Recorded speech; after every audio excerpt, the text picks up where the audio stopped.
Welcome back to the College Football Show on NewOrleans.Football. Man, it was a shootout as expected in Oxford. LSU falls to Ole Miss 55-49. LSU is now 2-1 in conference play. They had an opportunity to go 3-0 and really lead the SEC West at this point in the season. Now they're going to be heading to an undefeated Missouri team on the road this week. That's going to be a tough one. They've only played Vanderbilt, so we'll see just how good this Missouri undefeated team is on the road. And then Tulane, they get a win to open conference play over a really good UAB team. You and I were at that game at halftime. Didn't look like the Green Wave were going to be able to pull it out, but they get the win 35-23 and now get the bye week. Yeah, definitely a tough week for the LSU defense. They got to play a lot better. What defense? Yeah, what defense do they have? A defense, we're going to find out. We're going to ask T-Bob about that.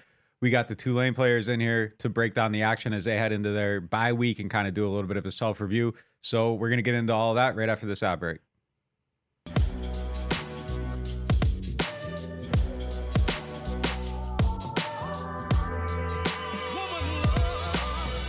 Are you ready to experience the magic of Mardi Gras in a whole new way? Welcome to UniqueNOLAThrows.com, where they're reimagining the Mardi Gras throw tradition. At UniqueNOLAThrows.com, they offer distinctive throws that serve not just as festive accessories, but as keepsakes to cherish beyond the Mardi Gras season.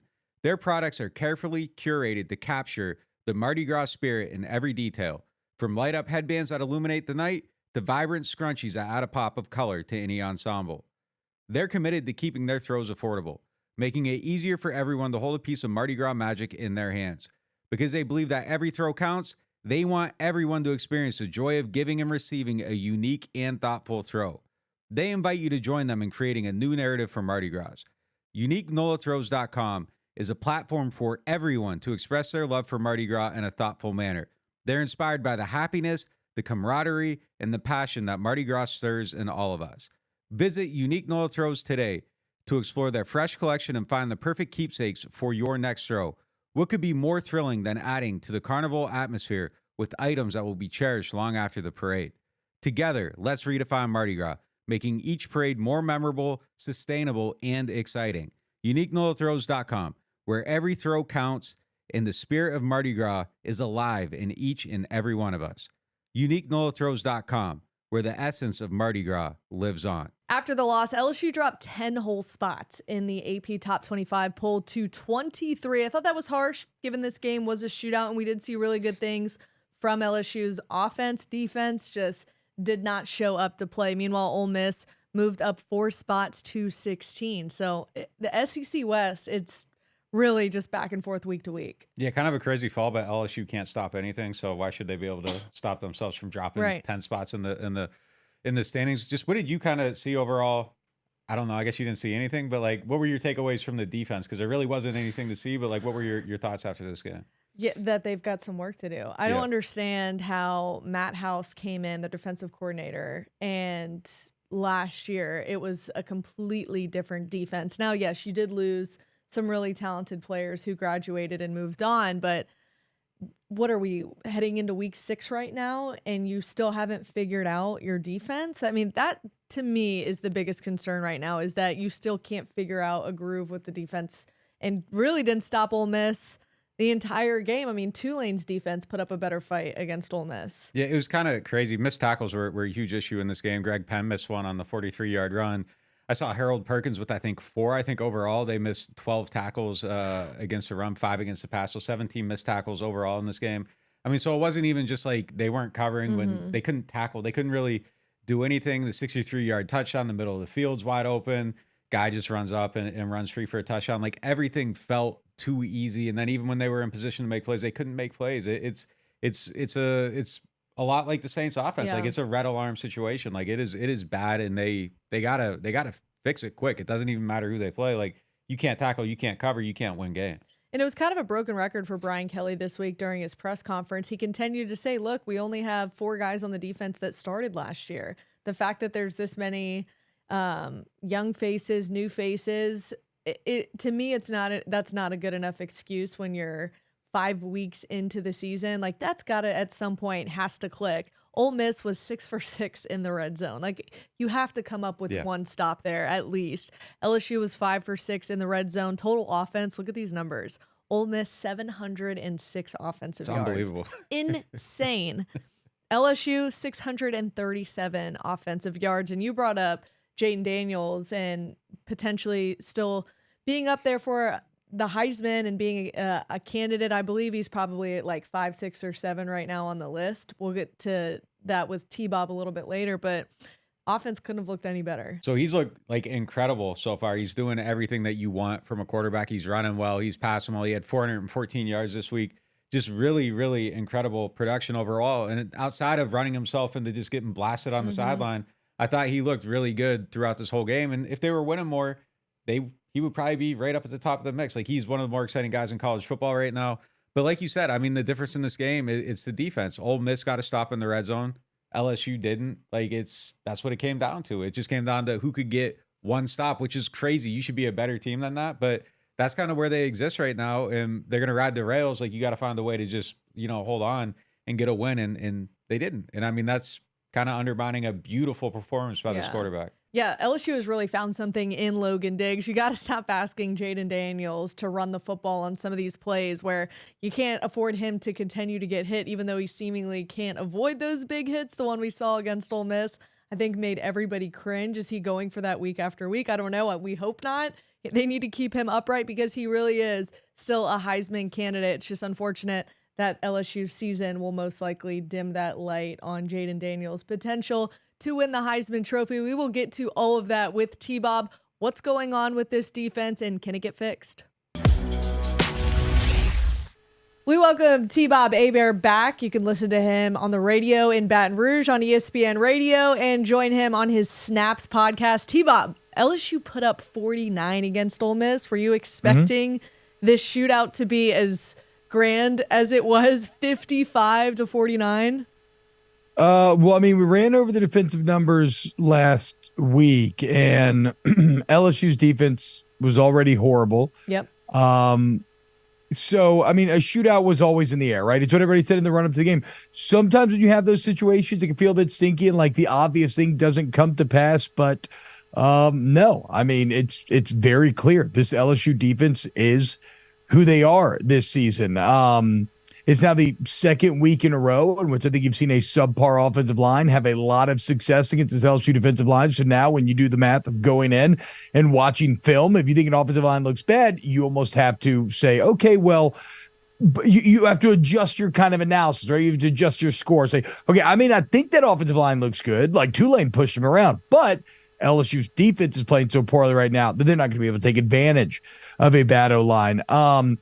Look, it's right now LSU is, and it's not, so different from that of the Saints, except that it's just the inverse. But LSU is wasting a New York City season out of Jayden Daniels. He is playing out of his mind. He's making throws that I did not think he was capable of making. That wide receiver room that has been much heralded and bandied about for years now is finally following through on all of that hype. They look like the best wide receiver, well, not the best, but a top 5 wide receiver room in the entire country. Maybe the best 2 players, best combo, Malik Neighbors and Brian Thomas Jr. So offensively, this is a championship team. If you even had an average defense, we would be talking about LSU being the favorite to win the SEC West, maybe the SEC, and fulfilling all that championship potential that we talked about preseason. Unfortunately, guys, and this is where it gets crazy. You're not just bad. You're not just below average. You're not just bad. You're not just awful. You are astronomically and inexplicably crappy. And that is not opinion. So one of the best stats I think you can look at is just stop rate, because it's very simple. It encapsulates everything. And all it is when the opponent touches the ball, what is the percentage chance that you have of stopping them without getting points, right? So you either force them to punt, a turnover, or a turnover on downs. LSU is the worst in the entirety of the Power 5 when it comes to stop rate. Right now, it's 42%. And that's not even factoring in, and that's with the Grambling game included. That's with things like kneel downs before half in there, getting stops. So right now, you touch the ball against the LSU, you have a 58% chance that drive is going to end in points. Now, for context, we all love to make fun of USC, right? USC has a stop rate of 70. Okay. They're like 30. They're in the 30s in the country. Mizzou, who they're going to face this weekend, is like 66 in the country. They're at 60. Again, you are dead last in the Power 5. You're 125th in the country out of 133 teams. And the reason I bring this up is because I know LSU is limited. No doubt about that. But the excuses that Brian Kelly has been putting out there, talking about how it basically all goes back to just having a young secondary that's inexperienced, maybe not the most talented, that rings a little hollow when you are dead last. It's okay to be bad. It's okay to be subpar. But if you return 2 All-Americans and a front 7, you can't be dead last. And so it's on the players, it's on the coaches, it's on everybody for a side of the ball that, quite frankly, right now is just an abject disaster. Well, let's dissect that a little bit. I mean, like, they had, I think, 17 missed tackles this week. Multiple guys just straight up no coverage, like just running free down the field. Nobody in range.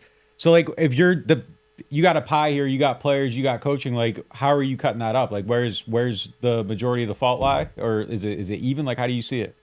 It's tough to say. Okay, because so like when it comes to the front 7. I'm tempted to put the majority on the coaches because the D-line coach, Coach Lindsey, gets sick right before the season. Awful. And John Jancic slides into that D-line role. And then I see a defensive line with Mekhi Wingo, who last year was the nation's top interior defensive lineman in the entire country and played 30 more snaps than any other interior D lineman in the country. So played a ton of volume, performed at a super high level. He is an All-American. Harold Perkins was an All-American. Why are those guys looking so pedestrian? Why are they getting pushed around by Ole Miss and Arkansas? Why is Mason Smith not taking advantage of that sound he has? And then you turn on the film. Guys, it's the most basic shit I've ever seen. They're lining up 1.5 yards off the ball. A full 1.5 yards every play. Not like a mistake, like they're being coached to do so. They're running twists where Mekhi Wingo is 4 yards deep. Like he's playing linebacker, trying to scrape over the cup. They're catching, Mason Smith especially has a problem where he gets involved in these petty squabbles where he just wants to try to strong arm the O-lineman, but never even thinks about shedding or trying to find the ball.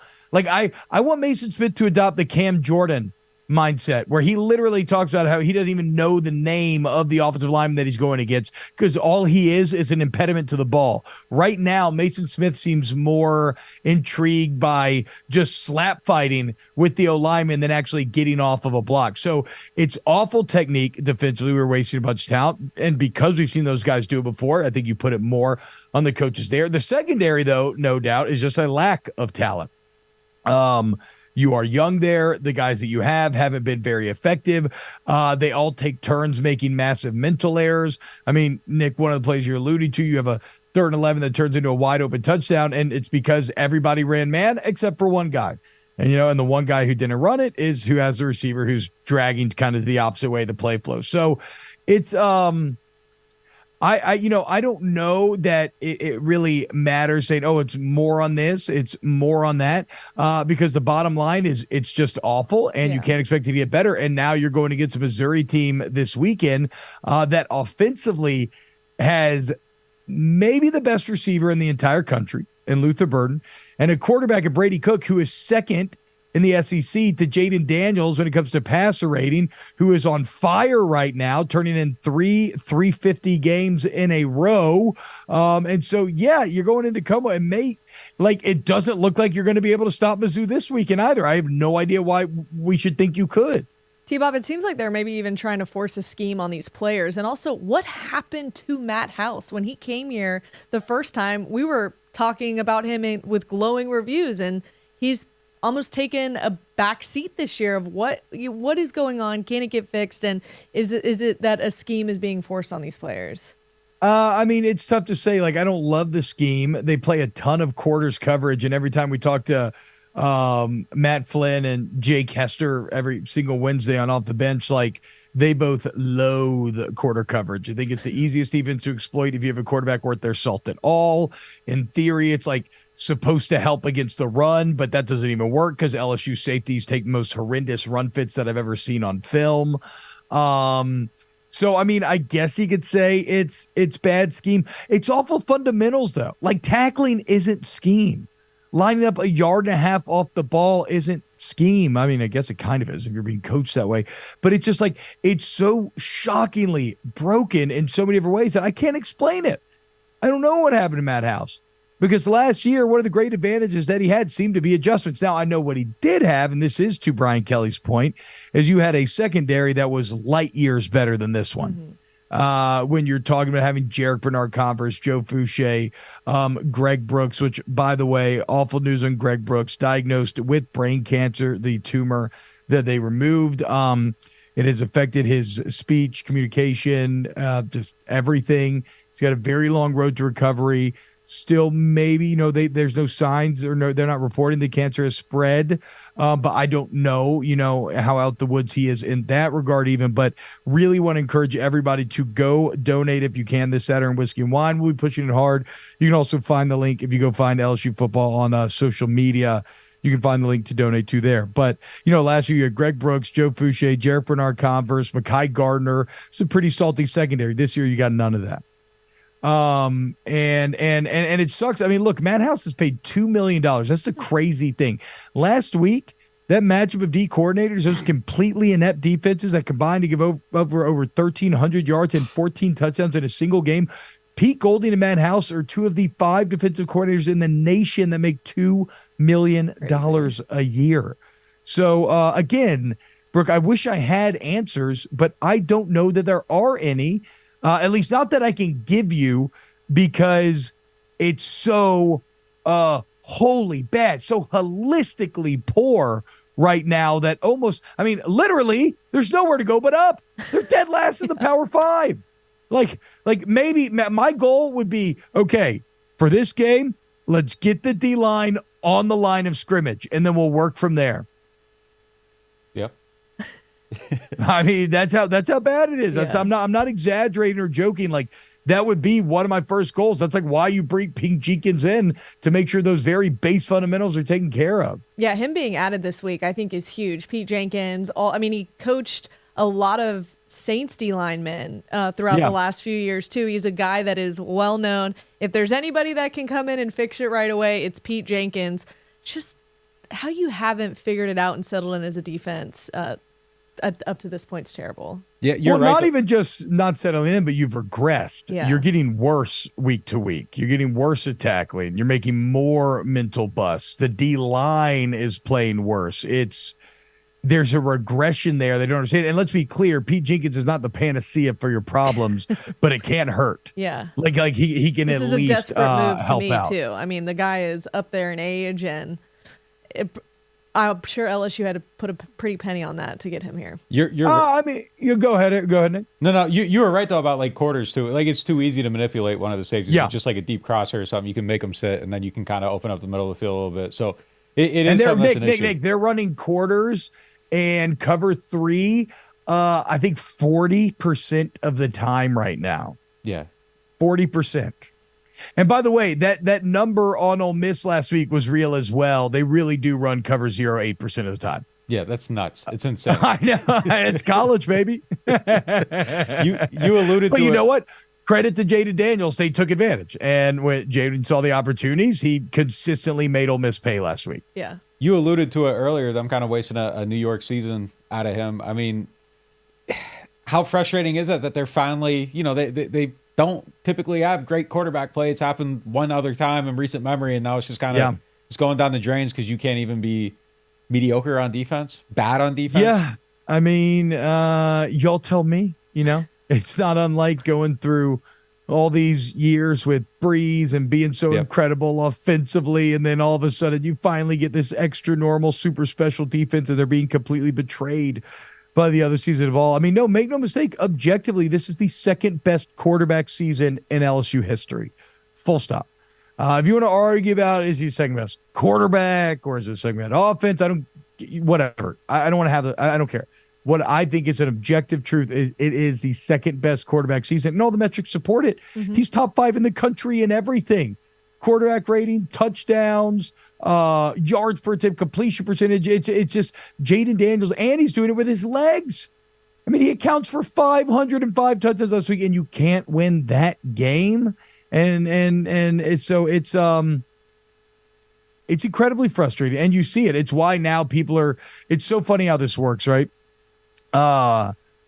Last year you lose to Tennessee, and all of a sudden people are bringing up like Brian Kelly. Is Brian Kelly really the guy? I don't know. And then you beat Alabama, everything's all good. He's the man. Life is good. Win the SC West. Now everybody's saying like, you're actually 4-4 in your last 8, and 2 of those wins are against Grambling and a Purdue team that didn't have a quarterback or a coach last year in a bowl game and was clearly checked out.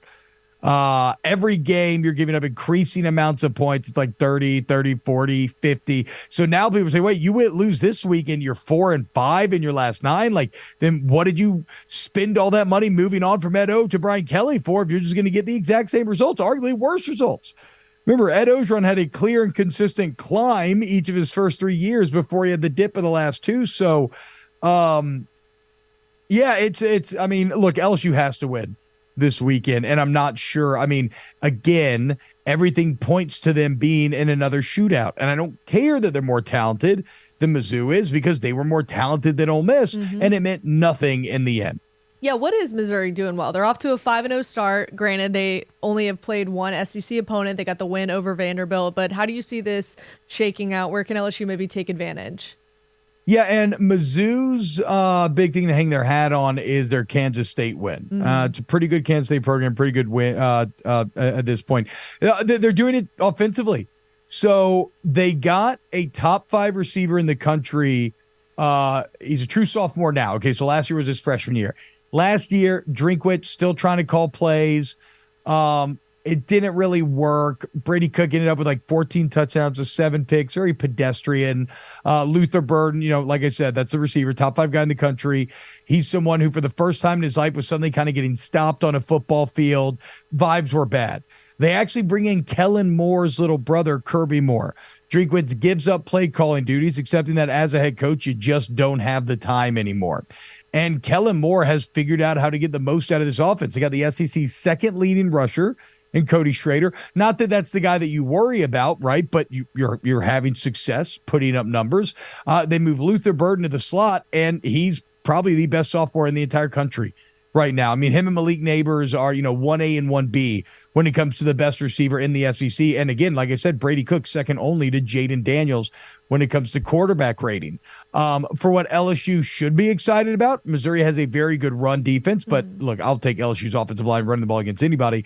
But Missouri also has a pretty putrid pass defense.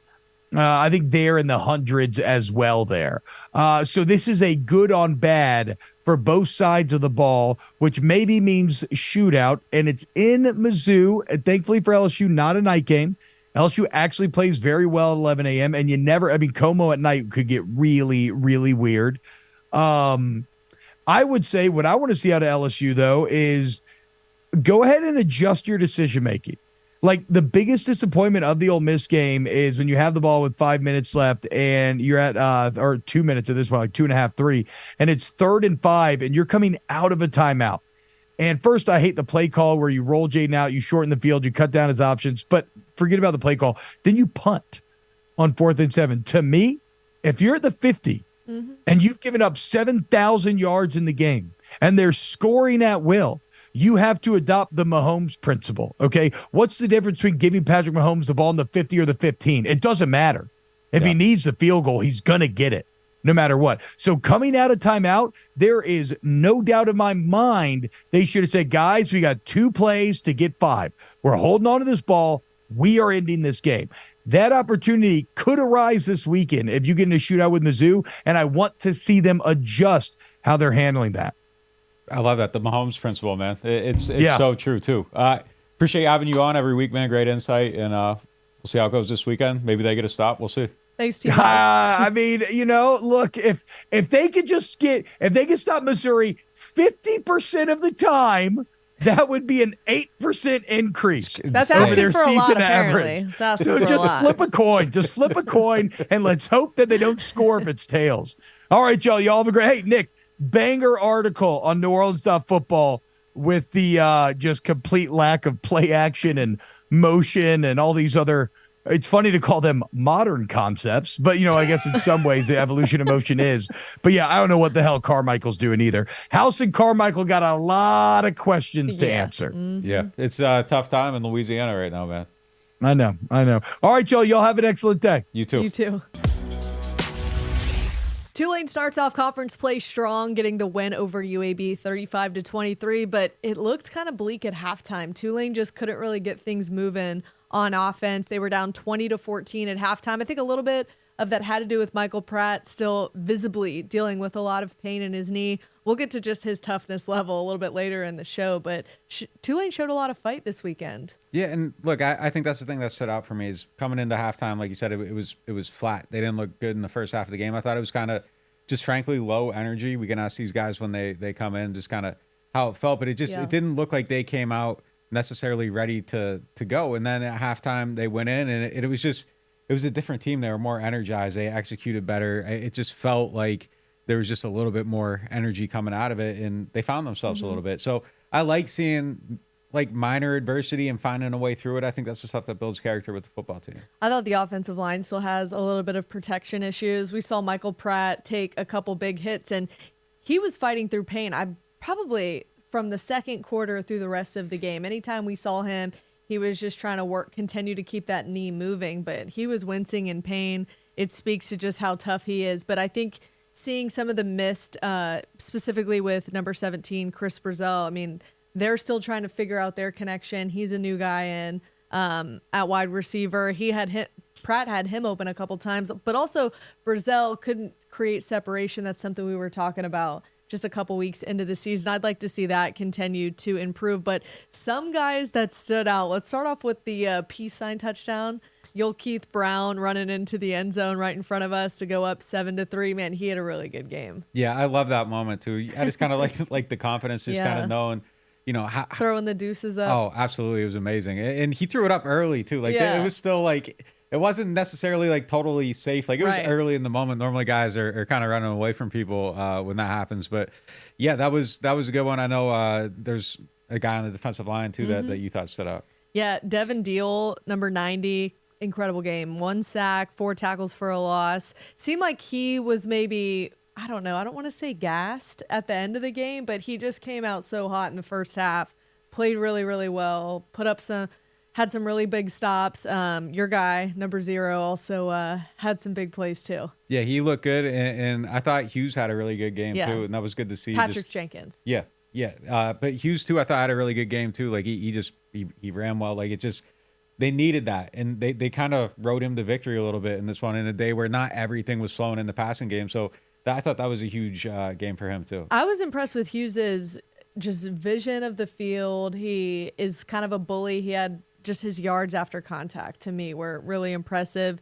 He did have the 1 fumble that's got to get cleaned up, but he finished the game with 127 yards and 2 touchdowns as a redshirt freshman. He's somebody that Willie Fritz is putting a lot of his faith in. He said that he's going to be running back number 1 after the bye week. Of course, they're in the bye week right now when they take on Memphis next week. He will be running back 1, and that's a room that we haven't seen somebody emerge until this past weekend that is like the Tajay Spears. It's hard to replace a guy like him. I don't think they have found the Spears replacement, but Mekhi Hughes is up there. Yeah, and to do it without your guards too is just both starting guards. It's huge. I mean, to be able to have that type of game under those circumstances, a real big deal. What do you think about the run defense? I don't want to tear the run defense completely down because I think they were good in some areas, but we just saw some plays like right up the middle that UAB was able to score and just bully right through the middle of the defensive line. That's something that's got to get corrected. Yeah, so that's something that they got to figure out. They're going into their bye week. I think there's a handful of things this team can still do better. Consistency for me is just kind of the one. Like there's bombs away some games, and then other games it feels like it's a little bit hard to get the passing game going. I think they just got to become more consistent going into conference play, continuing to do that. I think they can achieve all their goals, but I like a lot of what we've seen from this team. I like that they're finding their running back. If they get healthy and they just figure out how to be who they are every single week, I think they got a good chance to accomplish everything they want to. A lot of that has to do with injury. I think Michael Pratt dealing with the knee injury, and he is still injured. This guy is not Clearly, healthy. yes. We saw that. The offensive line having some injuries. One of their starting linebackers, we still saw that he's still on the sideline. So this team is still trying to figure it out. The bye week could not have come at a better time. And with that, we bring in two of the stars on the Tulane team, Tulane center Sincere Haynesworth and wide receiver Jha'Quan Jackson. You guys head into the bye week at a time when you guys need it. Both starting guards are out. We know quarterback Michael Pratt looked like he was limping around on the field a little bit with that knee injury, but you guys do go into the bye week with a big win over UAB, who's new to the conference. They're 4-1. How are you guys feeling heading into the bye week? Feeling good, just ready to take this opportunity to recover and still get, some extra time to prep for this next game. It's always a blessing whenever it comes at a little bit earlier in the season.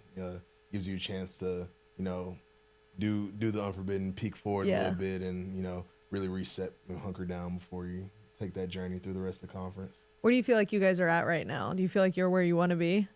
We always getting improved, each and every week. You're always trying to get better in some area, The running game work was excellent this game, We had to get away from the passing game a little bit, and some games are gonna be pass, some games are gonna be run, and we came to the game. Kai ran the ball hard, the receivers ran the ball hard, and the O-line blocked well, and the quarterback made the right reads, So we made plays when we needed it. Just like Sin said, this bye week came at the right time. I'd rather it be earlier than late. Get on a high streak and just keep going. A lot of knickknacks, as you stated. It's football. Gonna get hurt, you just gotta overcome it. But we always, like Coach Fritz said, get in the training room, rehab your body, make sure you're doing the right thing, putting the right things in your body, and so we can be 1-0 this week and next week when we play Friday night. As you guys kind of go into the bye week, and I'll let you both answer this, it's kind of the time for self-scouting and reflection and trying to figure out what you got to do to get better. What are some of the things that you're looking at, just kind of for yourself going into the bye week, coming back, that you kind of want to optimize? You saying that, it's kind of crazy because our wide receiver coach Sherman, was the first thing that he said, that the bye week is where you just look at yourself in the mirror and see what you can improve on, and just your technique and the mental and physical to get better. And it's like, what I'll say is just making sure, getting the guys together and making sure we faster and everything, start the game faster. And Sincere always looking at me like, Quan, you gotta speak up sometimes. I'd be like, Sin, you speak up, and I'm gonna tell you to speak up. And Sin be like, no, you gotta talk sometimes. Yeah, sometimes he into it all the time, but sometimes he don't feel like he get tired of it. He got to hear from somebody else. But that's probably one of the things, just speaking up more when it needed to be spoken. But as a receiver room, there's always room to get better. We got to make the plays when the plays come to us, and line up faster and make the right blocks. And when we get in the red zone, 4-point plays, we got to execute. Where do you guys want to be better as an offensive line? We really want to work on our execution. In all facets of the game, specifically pass pro. Got to keep, like you said, Seven's limping around out there. That's, for us, that hurts us to see probably more than it hurts him to walk around. So, you just cleaning all that up. And then, of course, with the run game, continuing to build on top of that, keep stacking days, and, just really, really locking in and honing in on, doing our job and doing it well.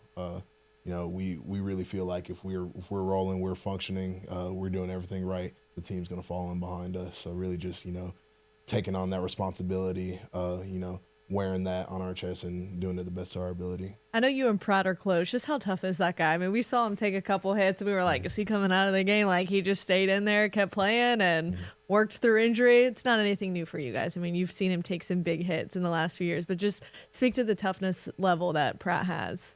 Yeah, he's as tough as they come. You definitely can, it's encouraging and inspiring to know that usually the guy that isn't great at taking hits or avoiding contact, seeing him seek that out. He tells me sometimes, sometimes I need that big hit to really wake me up. Really? To really You're not screaming at him to slide? Oh, every time. Every time. But, it's his edge. It's how he plays the game. It's what makes him special. And, I as much as I hate him taking hits, I'll never be mad at getting the first down or, fighting for those extra couple yards. So while I do want him to slide, I want him to be him and play like he does. So it's his toughness really brings a special edge to our team, and a really it sets the tone for the rest of the team. You know, like I said, a guy who's usually supposed to be avoiding hits, not taking them. We were watching film from last year, and he's out there trying to set blocks, and we're like, all right, now it's going a little far, but you know, that's his mentality. And then bring it, if that's one of our leaders in the, you know, the toughness and physicality he brings, you know, we have no choice but to, you know, follow suit and, you know, step it up a notch. Setting blocks, that's wild. Yeah. Make this a little bit awkward. Describe your guy here as a leader. What's he like as a leader? Like, just, you know, speaking up and all that stuff. Just coming in freshman year, you know, Sincere played. You started your freshman year? Yeah, halfway through. He started his freshman year. He got more playing time than me. I played a little bit, but just seeing him grow, you know. When he first came in, he had hair in his head. And one day he came and he just shaved it off. I'm like, dang, Sam, what you doing? I made fun of him because he had like a stocking cap on. I said, man, what you going diving? We're at a football practice. But he's a great leader, man. Can't get a better leader than him. He always happy every day. You never see him sad. You never see him down. He lead his group. He lead everybody. And just one day he can be a great father. He's a great teammate already. And all the coaches like him. All the players like him. Don't never hear nothing bad about him. That's what you want in a leader, you know. Execution always there. Just sitting in like our Friday night meetings. I make fun of him when like O-line coach DR always say, saying what you got. He'll be like this, that. Then the next day I'll be like, we'll be in like this, that. Sensei, man, you're not no sinner, man. Just do what you do, man. But it's just funny, man. It's always like just playing football is just a brotherhood, you know, just having fun and just being you. And just, you know, sometimes you have leaders in the off season, then you get to the season, you don't have leaders. But off season and season, like Coach Fritz always talk about in season heroes, just when you need them now, and he's in season hero and out of season hero, and that's one thing you need in the leader. And kind of the same thing. We see the stuff that makes Jha'Quan special on the field. What makes him special off the field? Just this guy does everything right all the time.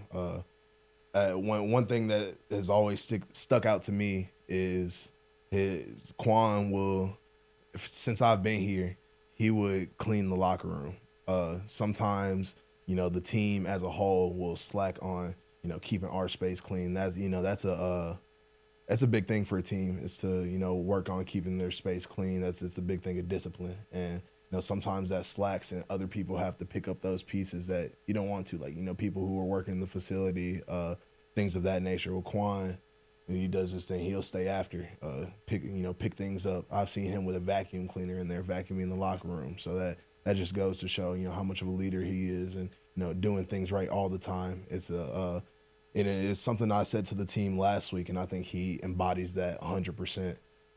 It won't come down to talent at the end of the day when it comes to winning games, and, you know, it's going to come down to the guys who do things right all the time and who are, you know, together all the time. And Quan's always trying to find a way, you know, to get us all together, whether it be, you know, correcting us, whether it be trying to put something together for the guys, or, you know, make sure everybody's straight. You know, he's just a great guy, just does everything right all the time. A real teammate. Real teammate. Real teammate. Let's break down this UAB win a little bit. Jha'Quan, we've talked to you after the game, maybe some adjustments that happened at halftime. Where did you see that you guys could maybe attack UAB a little differently in the second half? Just going back to that game, you know, they played a lot of, the coverages was a lot of deep, so we had to go to the running game. Yeah, just going back and stuff on, man, we need to run it. Hey, you know? Mekhi Hughes, y'all been waiting for one of these running backs in that room, though, to get going after. You can never replace a Tajay Spears, but with Mekhi Hughes finally coming in, and minus the fumble. Yeah, but that's okay. It happened just like Coach Fritz said, you got to win the takeover battle. But yeah, we had the second half. We came in, we had to switch some things up, and just it's like it's every game. I don't know what it is, but sometimes we start off slow, you know, and we already know Coach Nagel coming down with a hot head, going to get on our butts, and then somehow after he get on our butts, we just flip the switch, you know, and we just trying to get to a first half and a second half team, you know, and just start off fast and finish fast. As you said, Mekhi Hughes, I'm on his butt each and every day, man. I think it's crazy. I'm like, you called Tajay today? Did you call him? Ask him, like, what did he do to be great, you know, succeed? You know, he's like, Bro, I said call him, bro. And the next day, Tajay be like, I'm gonna call Makai. I'm gonna get on him, you know. Like, but Makai is a guy who's young, who's learning each and every day, and just learning how to be a vet. It's not gonna happen now, but it's gonna be slowly. But he's quiet, you know. And I try to get it out of him, talk to him. I told him yesterday, I said, man, you talk to me quiet. I'm like, man, put some bass in your voice. He said, you talk kind of funny too. But I just cool guy, nice, and just always do the things right, you know. But he's a big guy. He remind me of got the running back from Georgia, the one that was big. I said Nick Chubb. Yeah. Nick Chubb. He's just swollen big, and he run behind his pads, man. And I know it's glad to see that we can run the ball, you know. Just football. In order to have a good offense, you got to have a good running game. Sincere, when you guys are down a couple guards, like what is your role in that? Like how do you have to change maybe the way you're communicating and stuff just to, when injuries occur during a game? You know, just really just preaching to guys like all the time, the next man up. And it's a testament to how hard the entire offense, the entire team works. We're blessed enough to have depth. It's not some luxury that we've had in the past, but you know, these guys, you know, Shadre, for example, shows up to work every day and works like he is the starter. And it's just, you know, again, testament to how we work, testament to Coach Fritz and how he runs practice, gets everybody ready. Coach Rochar, you know, always, you know, giving the younger guys opportunity to still get work in season. A lot of the coaches that I've been around, the focus always tends to go towards the starting five, their guys. Well, you know, we want to make sure we've got 10 guys, 11 guys who can go at all times. So that's just kind of how we practice, and, you know, preaching, you know, to these guys that this is their opportunity. While it is, you know, it's unfortunate that a teammate has to be down and out, this is your opportunity to make a name for yourself, your opportunity to contribute and help put food on the table for this team. So really just, you know, preaching that. And then when we're down too, just preaching, hey, all it takes is one play, you know, one play at a time. You know, we're down 2 scores. All right, well, in one play, we can make it a 1-score game. And so really just trying to, you know, help keep everybody's mind together and, you know, teach the young guys that, you know, even when you're down, you got to play 100%, play hard, because it's always, you know, the game's a crazy game. Anything can happen. And then, you know, just to keep going, that next play could be the one that sparks the momentum, and then, you know, stuff rolls downhill. So we get that momentum, you know, we come back out there, we get another one, and just to keep moving, keep going. Just really preaching those things to them. How are you going to keep those? I mean, you got Memphis this week. It's kind of turned into a rivalry game between Tulane and Memphis. I mean, you guys, it's one of these games where you're going into this one trying to keep the emotions level with some of the younger guys that are likely going to be starting on the offensive line. Kind of what's your role this week, making sure that everybody stays level-headed in a game that emotions could get high? Right. Just going to work. One thing that, you know, we've preached around here starting last year was the nameless, faceless opponent. You know, it doesn't matter who we're going against. That's our championship game. You know, that's our Super Bowl. And just to really, you know, one thing I say before games is, you know, as long as we're on our P's and our Q's, we're a really good team. And there's not a lot of teams that can, you know, compete with us. And just, you know, when we do things right and we have that mentality, that championship mentality, things should go according to plan. Really just, you know, continuing to harp on that. One thing I say constantly at practice is championship habits. Championship habits. Let's have championship habits. You know, if we practice with championship habits, every game will look like a championship game. Every game will feel like a championship game for us. You know, if you can bring that mentality to practice and practice that way, once the game kicks in, you know, all the adrenaline, you know, everybody's in the stands, you've made the rep as hard on yourself as possible. So this should be easier for you. How do you guys feel about Memphis as a group? They're a great team, you know. We got a great quarterback, great running back, and the back end. They got a lot of DBs that's athletic and can run with us, you know. It's just back to the blueprint, you know. Coach is going to have a blueprint. We just got to execute when they give it to us. Each week we come in, you know, they give us the install. Coach come in, you know, and I'm like, I say, Coach, you got to lead the room, man. Coach, wide receiver coach, you got to lead the room, man. The energy, man. The energy. The first day come back, see the install, man. We beat, like, so he do special teams and everything, so we in there before he gets in there, and we just look at the install. I said, Coach, you got to get out. I said, you got to come back in. I said, man, what I just seen, I said, man, firefighter, you better call a firefighter for him. Uh-oh. Man. But, you know, it's always great to play them and going to I think it's the Liberty Bowl. Mm-hmm. That's what's the name of the stadium? Liberty Bowl. The Liberty Bowl. It's hard to play there, you know. In the past few years we've been there, it didn't work out well for us. But you know, just different team, different culture now, and I believe that we can get the job done. You know, just with Sensei going in there with the championship mindset and just the execution and be on our P's and Q's. Gonna be a great game Friday night. Friday the 13th. Yep. Man. Oh, is it really? Oh, yeah. Friday the 13th. Ooh, I know. I heard. We're playing Jason too. We've got two leaders in the room, nice. but I've heard Michael Pratt's been very much looking forward to this Memphis game, given what's happened in recent years at Memphis. Have you guys noticed kind of the fire starting to build this week, even though it is the bye week? You guys are looking to next week. Absolutely. You know, no one has let us forget that we haven't won there in a really long time. So it's it's something that's on our mind. But at the end of the day, it's football. It's we play football, and we're not going there to play the crowd or the history. It's the 2023 team. We're just doing our best this week and next week to stay focused on going 1-0 and doing what we can to prepare ourselves. I say the fiery and energy. He's calm right now. Anytime I see you on the sideline, though, before game warm-ups, you know this. Yeah. This guy's the one, like, hitting people in the head, like, getting his teammates fired up. What is he like before a game, for those that don't know?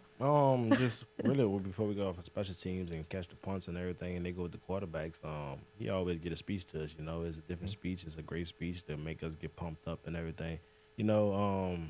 I'm not the type of guy to give speech before games. I don't really show emotion before the game. I just go and play, But Sin always, like, no matter what it is, it's 3 and out or we score, we always get together. Sin just give us, like, advice and just speak to us and pump us up, just because you always, like sometimes when you score, you just get like, oh, yeah, we good. Like, nah, just all gas, no brakes. We stepping, you know what I'm saying? We stepping on the gas pedal until the fat lady sing at the bell. So... Well, before we let you go, Friday the 13th, what's your favorite scary movie? What's number one on the list? What's the last? First of all, do y'all watch scary movies? What's the last Michael Myers? I like that one. They had the trilogy. Yeah. That one. Yeah. That was my favorite one. How about you? I like scary movies. No. Yeah, me too, man. That's my bag. I mean, I used to not like them. This is recent. When I was a kid, I used to be terrified of them. Like, I really scared of them, but I like them now. I think they're interesting now. I'd say my favorite, though, I think I like the Scream series. Yeah, that's my top Scream tier. Series, Yeah, no question. Yeah. I watched it, like, I actually watched it. Like, the first time I've watched any of them, I was a little kid watching it between my hands. Yeah. But so I watched it now. like through for the first time probably a couple of years ago. And I liked it. It's different in the sense of, like, when it first happened, it was different, kind of knowing what was taking place, and it still was gonna be a good movie. It was pretty fun. I actually watched last night. I've been watching. It's the 4th today, 5th. Something like that. Yeah. Yeah. I've watched a scary movie every day of October. Oh, yeah. So far. No way. My girlfriend. Last night I watched the Children Are Not Alright or something like that. Okay. It's a new one No. on Amazon Prime. It's like a psychological thriller, kind of crazy. You should watch it. All right, I'll check it out. You wearing the Michael Myers mask out for the game? Nah, I can't do that. That's one thing about Coach Fritz. He's not about that. If you do your own thing, you might as well go to MMA fight. Oh. It's a team thing. So All right. team gotta look. Everybody. That's the case. Everybody in the country gotta come out there with Michael Myers mask. But I doubt that wouldn't happen. Ain't happening. I doubt that wouldn't happen. All right. Well, we appreciate you guys coming on during the bye week. Rest up, and we'll have you guys back after Memphis. All right. Thank you. Thanks for having us.